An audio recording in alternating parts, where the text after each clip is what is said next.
Es inequitativo, ¿de acuerdo? Pensemos que al menos eso no es correcto. Favorece un elevado consumo. Fíjense, esto es un trabajo hecho por el doctor Salvador Gil, que es un PhD de la Washington University y asesor técnico de Enargas. Esto es un trabajo que vino haciendo durante 7 años más, qué sé yo cuántos años, es un loco.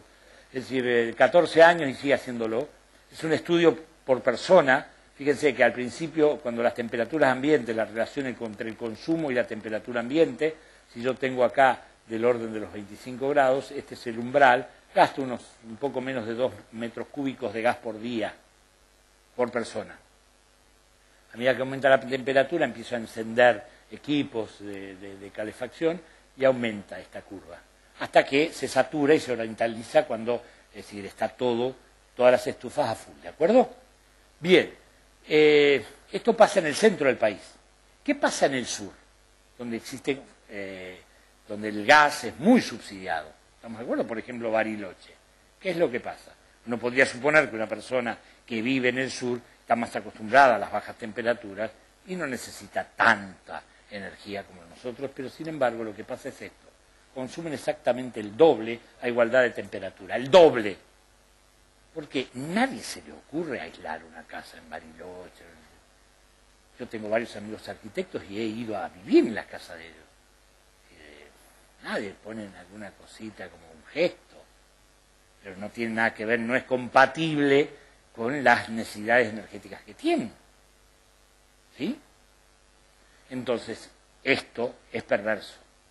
El costo unitario de una vivienda, un edificio, señores, pasa por estos aspectos. El costo unitario es el costo inicial, el costo de inversión del bien, más el costo de funcionamiento, más el costo de mantenimiento, más el costo social del subsidio con el que pagan los combustibles y todo eso, más el costo ambiental, porque algo tengo de pérdida, dividido la vida útil del bien.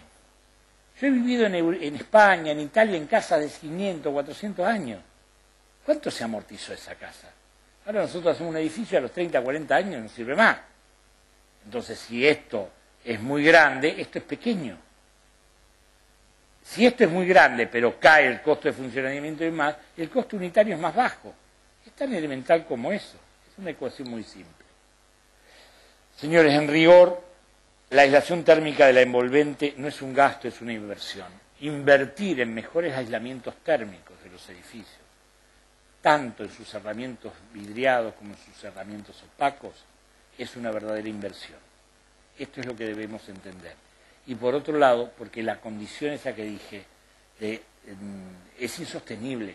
Va a haber, ¿saben cuál es la diferencia de tarifas? ¿Saben cuánto pagamos nosotros el gas? El gas de Argentina es el más barato de toda Sudamérica. Es más barato que el de Bolivia, al cual le compramos. El gas domiciliario, ¿sí? Es más barato que el de Bolivia. Como nosotros somos unas personas muy lúcidas, en un momento dado, cuando le exportábamos, todavía llegó un momento que podíamos exportar gas, hace no muchos años, exportábamos gas a Chile. Cuando empezamos a producir menos, ya no teníamos para exportarle a Chile. Entonces, le comprábamos a Bolivia a $10 y lo exportábamos a Chile a 6. Para hacer negocios somos unos guachos bárbaros. Eso duró poco, después se armó un bolonqui, pero bueno, lo cierto es que hacíamos eso. Hoy, en realidad, lo que hacemos es hacer lo mismo, pero internamente. No quiero contarles lo que cuestan, porque no viene a cuenta. Pero quiero decir que esta situación, sea cual sea el gobierno que gane, el signo político del gobierno que gane, no se puede sostener. Estamos en una pompa de jabón. ¿Por qué? Yo dije, el gas más barato, el kilovatio hora de electricidad que se paga en Buenos Aires, puede haber habido un cambio, alguien me puede corregir. Mirá lo que dijo. Yo digo que es 15 veces más caro el de Uruguay que el de Argentina. Alguien me puede decir, no, ¿qué 15? Mirá cómo exageras, es 10. Perdón. I'm so sorry. No jodan. El negocio del Uruguay están queriendo meter un cable, un bleca que vaya de Capital a Montevideo. Si lo venden a la mitad, hacen un negocio redondo. Los tips para el ahorro de energía. Bien. Algunas cosas, cuestiones mixtas, sistemas híbridos de calentamiento de agua, calefacción y agua caliente sanitaria. Esto es una cosa que hoy existe, RIM, MG, Orbis y demás, están fabricando, es decir, termotanques. Esto no, esto es un tanking tank, un tanque adentro de otro tanque con un sistema cerrado de glicoles que calientan dos circuitos, uno de calefacción para la losa radiante y otro de agua sanitaria, ¿sí? Esto lo usé yo en la casa de Tortuguitas, por eso lo muestro acá. Y el calentamiento es por colectores solares planos, en este caso, los que usé yo, es decir, del glicol y después saca esa agua directamente, y en caso de emergencia tiene una pequeña caldera, ¿de acuerdo? Esta situación mejora muchísimo los consumos energéticos. Hoy por hoy, RIN, todos estos están haciendo... RIN creo que importa directamente porque no puede competir en ese mercado. Tampoco Reja trae más los colectores solares planos, creo que ya no los produce más. Los chinos siempre se arrasan con todo. Entonces, RIN creo que tiene un sistema de calefones solares de tubo evacuado. Esos vieron, ahora lo voy a mostrar. Y tienen... calefones eléctricos o de gas, natural o envasado, para usar en caso de necesidad, por eso el efecto combinado. Eso por un lado. Después acá, bueno, este es el sistema, he puesto en otras imágenes. Existen en el mercado modelos también, esto es otra cosa interesante, electrónicos que eliminan el piloto, es decir, calefones sin pilotos también hay en este momento en el mercado. Habría que ver los ahorros de energía que esto implica y cuánto va a llevar esta situación, ¿está? Cambiar este tipo de cosas. El calentamiento de agua sanitaria, esto tiene que ver con las características solares. Esto es un detalle, simplemente lo muestro como símbolo de que existen planos de radiación solar que pueden permitir, de acuerdo a la eficiencia del calefón, estimar cuánto necesito, qué área necesito. Bueno, un panel solar de 3,5 metros de área, la energía solar equivalente a 1 metro cúbico de gas por día, todo el agua caliente de una familia tipo. Esto es un colector de tubo evacuado con el tanque incorporado, pero puede ser como el que les mostré antes, con un tanque, con un sistema híbrido, se ahorra 1 metro cúbico de gas por día. En 10 años el ahorro sería de 3.650 metros cúbicos de gas natural por 0,6, que es una 0,6 dólares el metro cúbico, significaría un ahorro de 2.160 dólares. No es poca cosa. Digo para que vayan haciendo un par de números, ¿vieron? Sí. Confort hidrotérmico, ¿qué cosas características que caracterizan al confort hidrotérmico? A veces no tenemos clara conciencia. El estado de confort hidrotérmico es una percepción del ser humano que va a depender de la edad, el sexo, la actividad, ciertas cuestiones culturales, ciertos hábitos de vida, pero influye mucho esto, si yo estoy quieto, la cantidad de kilocalorías que produzco, si yo estoy caminando, si llevo cargas, si troto, si voy en bicicleta. Esto, el calor metabólico, la temperatura del cuerpo humano ideal está en 36,8 grados. Y ustedes saben que si aumentara 4 o 5 grados, yo entraría en problemas serios de salud y estaría en juego mi vida, entraría en convulsiones, una serie de cosas. Y por otro lado, la temperatura del cuerpo bajara a 4, 5, 6 grados, pasaría algo parecido, entraría en hipotermia, la situación nos llevaría a la muerte en relativamente poco tiempo. Es decir, que el rango de supervivencia del ser humano es relativamente escaso, con lo cual yo puedo, si yo tengo un exceso de calor metabólico, lo tengo que disipar al ambiente. ¿Cómo lo puedo disipar? Por medio de convección, es decir, a través del calor que disipo por corrientes de aire sobre mi cuerpo, a través del calor directamente por conducción, por radiación, que es muy importante, son las formas más tradicionales. Y por otro lado tenemos una forma muy particular del ser humano, que es el tema, esto también pasa en lo contrario, cuando tengo frío, es decir, uno tiene carne de gallina porque en realidad lo que está reduciendo es la superficie de pérdida de calor, y cuando tengo calor empiezo a emitir sudor.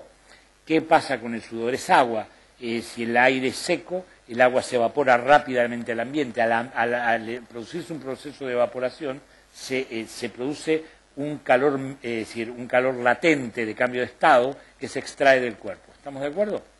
Pero si la atmósfera está llena de humedad, sí, a ver, para que no perdamos de vista algunos prejuicios, es decir, el sexo no baja mucho, no produce muchas kilocalorías. Digo, es muy divertido y demás, pero nadie adelgaza por tener sexo, primeras cosas. Segundo, si cuelgan los calzones en el baño, las mujeres típico, es decir, tarda muchísimo en secarse, porque la humedad ambiente es muy grande, ¿estamos de acuerdo? Si van a tener ropa en esos días donde hay bruma, 100% de humedad, no se gasten, porque por más que haya un sol que raje la tierra, no, se seca. ¿Estamos de acuerdo? Y hay una cosita que yo después hago un listado de las cosas cotidianas para que recuerden, una ayuda a memoria, no, si no me escriben y yo en mi consultorio les explico el tema. ¿Está? Bien. Entonces, ¿qué es lo que pasa en esas situaciones? Hay una cosa muy interesante, hace algunos años, ya muchos años, fíjese, en 1963, unos hermanos Olgiay, el que escribió fue Víctor, lo debe haber choreado el hermano, escribió un libro que se llama Design with Climate, y Design with Climate fue traducido, creo que está en Gili, sí, Arquitectura y Clima, Manual de Diseño Eco, no sé cuánto, ¿sí? Bioclimático. Bueno, ¿esto se ve bien eso? Se ve medio raro, medio pobrecito.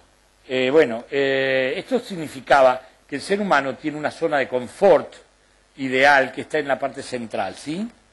En este rango, acá, fíjense en esta escala, yo tengo una variación de temperatura, baja temperatura, alta temperatura, cero humedad, mucha humedad, 100% de humedad. ¿Cuál es la condición ideal para el ser humano? Fíjese, la situación ideal es estar por arriba de 21 grados más o menos y menos de 26 grados. Ese rango de temperatura con una ropa ligera. Allí no me siento confortable y bien. Humedades, no tiene que ser tan seco, no puede estar por debajo de 20 grados. Yo viví en Brasilia y las humedades eran a veces de 30%, 20%. Si han estado en Brasilia, han visto las obras de Niemeyer y demás, habrán visto que hay muchos espejos de agua, ese tipo de cosas, porque necesitan humectar, es decir, el ambiente. Es muy desagradable estar en lugares muy secos, se secan las mucosas, uno respira mal, es incómodo. Bueno, ¿cómo yo puedo extender esa zona bioclimática, esa zona, digamos, de confort? Es decir, cuando las condiciones salen de este rango tan estrecho para estar bien. Si yo me voy a temperaturas altas y de climas secos, puedo humectar el ambiente. ¿Estamos de acuerdo? Esa es la respuesta natural a mejorar las condiciones de vida. Si por el contrario, si yo estoy en climas de alta temperatura pero húmedos, a medida que aumenta, es decir, la velocidad del aire, yo amplío mi zona cuando estoy en este rango. Fuera de esto, si estoy en un clima cálido y húmedo, estaba dando una charla en Brasil y una persona, estaba en una mesa redonda después, y una persona me dice, yo tengo un problemita que quiero que me ayude a resolver, vivo en un clima que es bastante húmedo y cálido, ¿cuánto es la temperatura? Y nosotros tenemos más o menos unos 45 grados. Miércoles. ¿Y baja mucho la temperatura? No mucho a la noche, pero llueve siempre, y además yo tengo problemas de humedad. Entonces me acordé que yo hace 20 años estaba dando una vez clase en Brasil y me pasó algo parecido, alguien me hizo una consulta similar. Me acuerdo que me dice, no, sí, yo vivo en una zona, yo estaba dando arquitectura bioclimática en ese momento, y cómo resolvía bioclimáticamente, para que, off the record, los climas más fáciles de resolver con el edificio en sí mismo son los climas áridos, secos y de grandes amplitudes térmicas diarias, porque puedo jugar con la envolvente edilicia. Pero si yo tengo climas cálidos y húmedos, tengo que hacer magia. Entonces ella lo que me planteaba fue eso, y yo le respondí lo mismo que le respondí 20 años después a esta persona. Múdese, claro. ¿Qué hago? Mudate.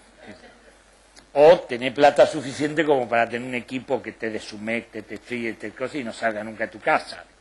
Este es un poco el planteo, porque no hay solución a este tipo de situación límite. Fuera de esto, no se puede vivir.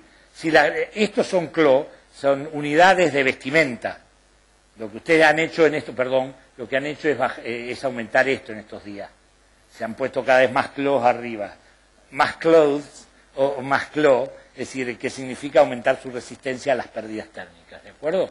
Eso les permite vivir en mejores condiciones, y si no, tomar solcito, vestidito, abrigadito, detrás de un vidrio también, es decir, no se van a broncear tanto detrás de un vidrio porque el ultravioleta, que es lo que produce más, no importa, pero esas cosas, la gente toma sol detrás de un vidrio, es nada, no les sirve mucho, pero no importa. Pero lo mismo hace bien y uno puede soportar mejores condiciones de confort. Y bueno, por último, nada, eso es básicamente las situaciones que tienen que ver con los cambios climáticos. Acá dice que en estas temperaturas se produce entumecimiento, esta temperatura de congelamiento, posible congelamiento de dedos y pies, bueno, acá me congelé todo. Esta es la temperatura del cuerpo, es decir, en estas condiciones no se puede vivir más, ya es horrible. Y bueno, todas estas situaciones que uno trata de ir mejorando y que digamos, el macrovestido, como se decía antes, que es un edificio, debería corregir de alguna manera. Esto mismo es hecho como en mi charla de Brasil, utilicé una serie de imágenes de un arquitecto de Paraná, Brasil, que se llamaba Robert Lambert, que ha estado acá muchas veces, un bioclimático, con un dibujante de la hostia, y tiene todo un libro sobre el bioclimatismo en portugués muy lindo, y tiene unos dibujos muy lindos. Entonces, como yo iba a hablar a Brasil, sí mostré muchas imágenes de él, porque, bueno, lamentablemente el libro estaba agotado. Fíjense con qué sencillez y brasileña muestran esta situación que yo hice tanto circo.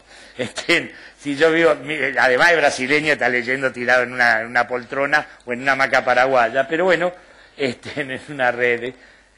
Acá está confortable, si quiero irme para acá necesito ventilación para estar en la zona de confort, de acá para arriba necesito sombra, de acá para abajo necesito sol, si yo tengo frío necesito insolación, es decir, y si me voy para acá arriba necesito humidificación. Si más o menos la han hecho muy simple. Y el otro tema que es interesante en este tipo de cuestiones, un par de conceptos para recordar vinculados con el confort. Ya les dije que el confort no solo es intercambio de calor, sino también tiene que ver con la presión atmosférica y la mezcla de aire seco y vapor de agua. Tengan en cuenta lo siguiente, es muy simple. La presión atmosférica no es ni más ni menos que el peso de toda la masa de aire, de gases que nos rodean, es decir, atraídos por la gravedad a la Tierra. ¿Está? Si es la masa por la gravedad. Y la gravedad es nada más que un valor que es 9.8 metros por segundo cuadrado. Me viene a cuento, entre la masa y la aceleración de la gravedad tengo el peso de algo. ¿Se entiende eso, más o menos? La masa es constante, acá y en la Luna, pero como la gravedad es mayor, es decir, el peso es menor en la Luna que acá. Yo quiero ir a la Luna para poder pesar un poco menos, pero no sirve. No es la solución aparentemente. Entonces, la presión atmosférica es la presión de la suma de presiones de todos los componentes, de los cuales el dominante es el nitrógeno, después hidrógeno, oxígeno, todo este tipo de cosas, y también vapor de agua, pero el vapor de agua de todo este conjunto es como un 2%, una cosa así, 1, 2, 3%, no más que eso. Todo lo demás son todos los gases que se llaman secos de la atmósfera. Entonces, ¿qué es lo que pasa? Yo tengo la presión atmosférica, que recuerdan esa historia, que un loquito que se llamaba Torricelli, un tano que un día se ve que no tenía nada que hacer, agarró un tubito largo de 1 metro, le empezó a meter mercurio, se ve que le gustaba jugar con mercurio, es decir, le puso el dedito, si no le ponía el dedito en un despelote, lo dio vuelta, lo puso en una vasijita que tenía mercurio así sobrenadando ahí, y sacó el dedito. Bastante hábil, pero no hizo ningún desastre, no sé, a lo mejor rompió un por de tubo y la mujer lo mató, pero bueno, de todas maneras sacó eso y el tubo bajó, el mercurio bajó en el tubo. ¿Hasta qué altura bajó? Bien, 760 milímetros de mercurio, porque estaba a nivel del mar, estaba en la montaña no. 760 milímetros de mercurio bajó. ¿Por qué? Porque era el peso equivalente a la presión que la atmósfera hacía sobre la parte abierta del platito. Eso era una atmósfera a nivel del mar, ¿de acuerdo? Una atmósfera a nivel del mar era la presión de todo el aire sobre la superficie de la Tierra, ¿de acuerdo?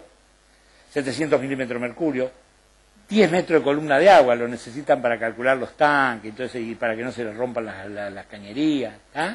10 metros de columna, o para que haya corriente, circulación, porque hay pérdida de carga. ¿Recuerdan ese calculito, los chicos? La presión, una columna de 1 kilogramo fuerza por centímetro cuadrado. ¿Cuánto necesita un suelo? Más o menos de sustento. 1,5 kilos, 2, ¿o no? Eso si no sé esas cositas no puedo construir. El suelo más o menos resistente tiene que estar en 2 kilos, 2,5 kilos, según las exigencias. ¿Cómo? 3 kilogramos fuerza por centímetro cuadrado. Acá se consigue buen suelo.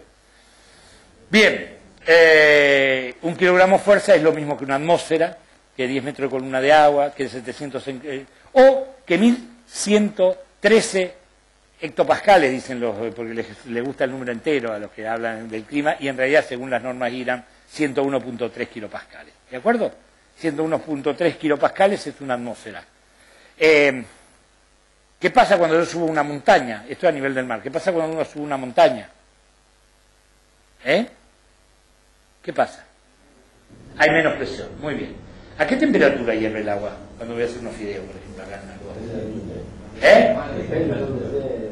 ¿Y acá? ¿A 100 grados? Si me voy a Luritorco, a Córdoba.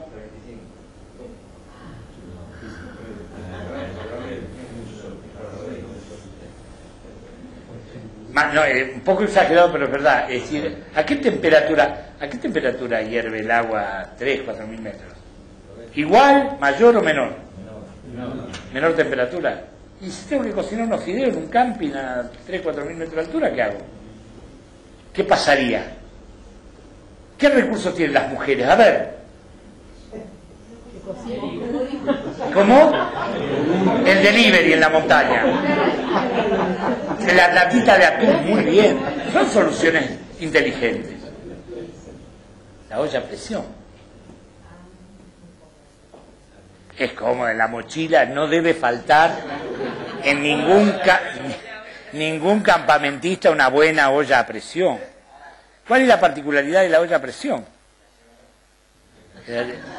¿Por qué la olla a presión cocina las habichuelas más rápidas, el mondón, los callos a la madrileña más rápidos que... ¿No deja qué? No deja de chipar. ¿Ustedes qué creen? ¿Por qué se cocina más rápido con una olla a presión? Hay más presión, muy bien. Y lo que cocina es la presión. Se lo pongo en un pistón y cocino a pistonazo. No sabemos. Porque, ¿qué pasa? A ver, me van a matar. ¿Qué pasa? Una olla con agua empieza a evaporar, ¿sí? Empieza a evaporar el agua y yo, porque la pongo al fuego, y mido un termómetro, aumenta la temperatura. Cuando llega a 100 grados, ¿qué pasa? Hierve. ¿Y qué pasa con el agua?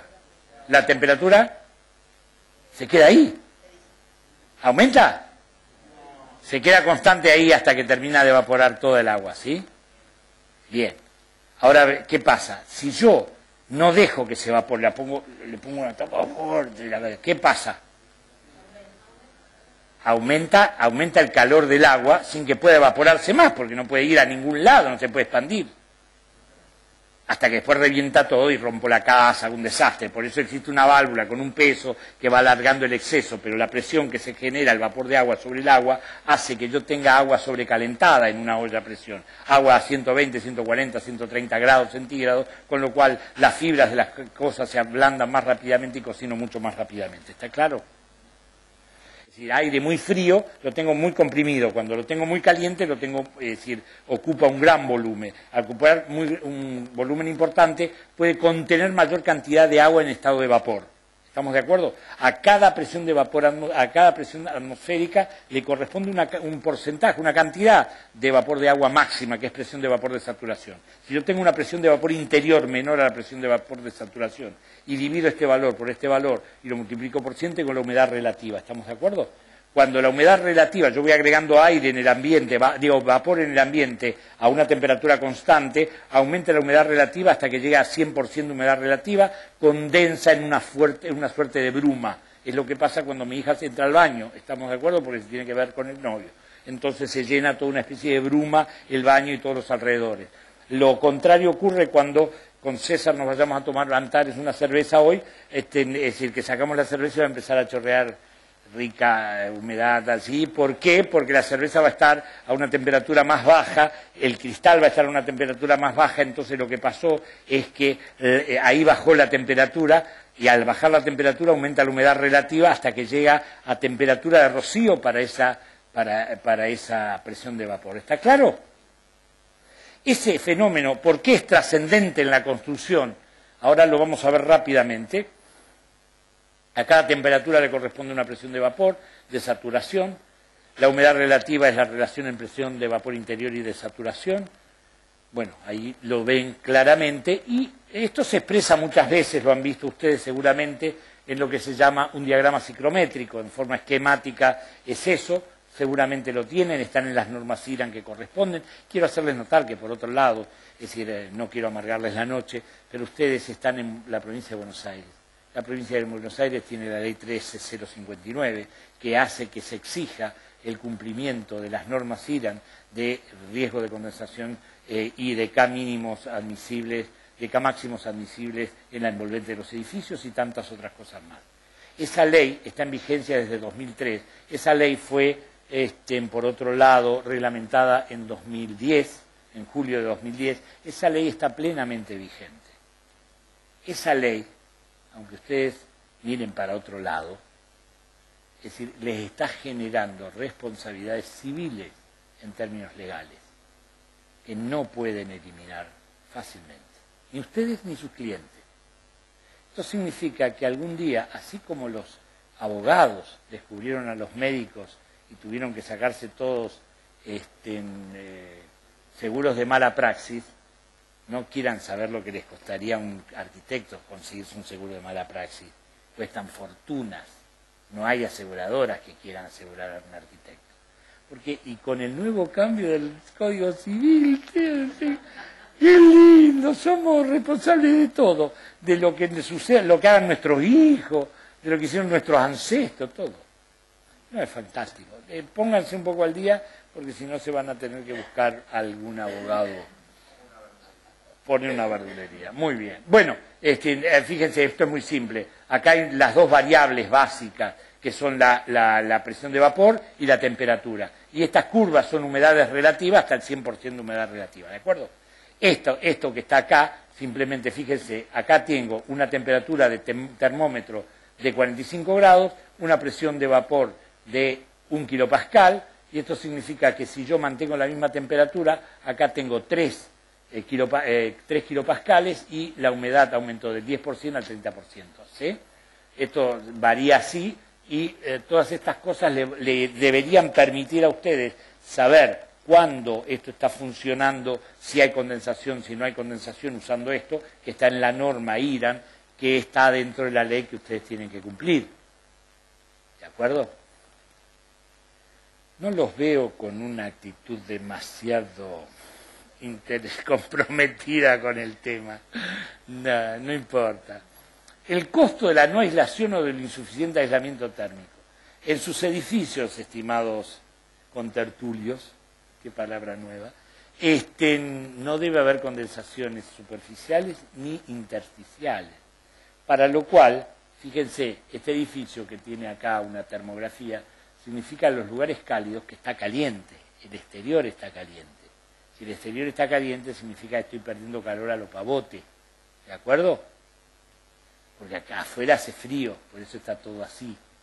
Si esto está coloradito, significa que pierdo calor, ¿sí? Es decir, ¿qué es lo que pasa cuando uno pierde calor? Pasan estas cosas. Es decir, ¿qué es esto?